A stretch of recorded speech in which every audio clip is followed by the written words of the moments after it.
तो दोस्तों, आप जब अपना कोस्ट ऑडिट का एग्जाम देने जाएंगे अपने पिछले पेपर के बाद, तो आपको 4 से 5 घंटों में क्या पढ़ना है उसकी मैं स्ट्रैटेजी लेने आया हूँ।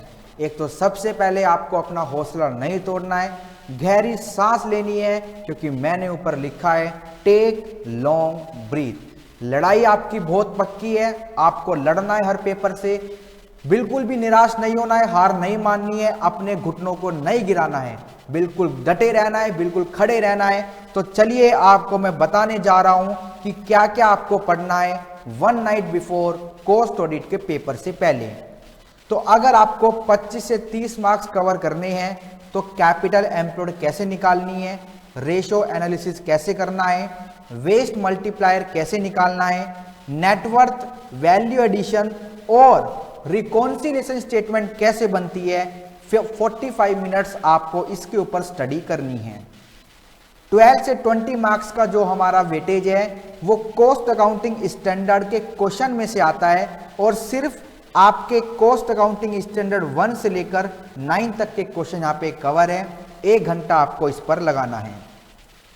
12 मार्क्स हमारे कवर है कि कोस्ट रिकॉर्ड की लिमिट क्या है और कोस्ट ऑडिट की लिमिट क्या है, इन पर केस स्टडी आती है।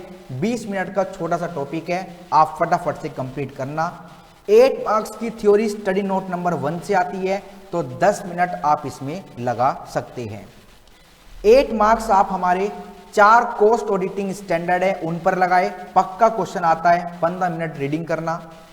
12 मार्क्स आपके कवर है इंटरनल कंट्रोल, इंटरनल ऑडिट और ऑपरेशनल ऑडिट से, ये जरूर करना है। 30 मिनट आप इसमें अलॉट कर सकते हैं।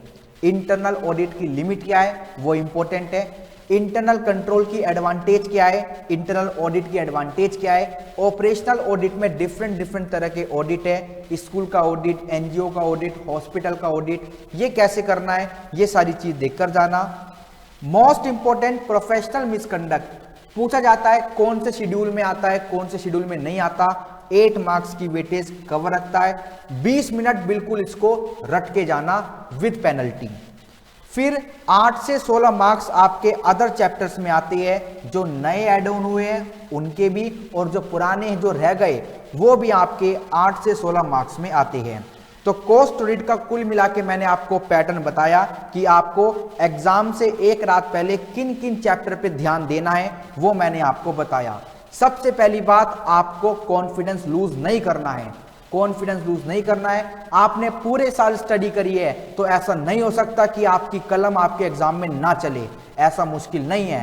पैटर्न की बात रही, तो पैटर्न में उन्होंने कुछ आपके साथ गलत थोड़ी किया है। अरे अगर आपसे एक चीज बिल्कुल सिंपल लैंग्वेज में पूछी है तो बस उसको टाइप ही तो करना है।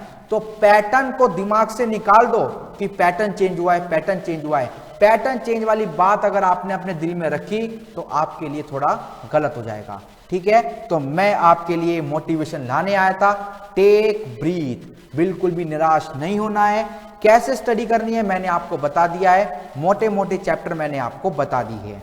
ठीक है, तो मेरी तरफ से सबको बहुत सारी ढेर सारी शुभकामनाएं। ऑल द बेस्ट, आपका पेपर आसानी से कंप्लीट होगा। ओके, चलिए, thank you so much, bye bye.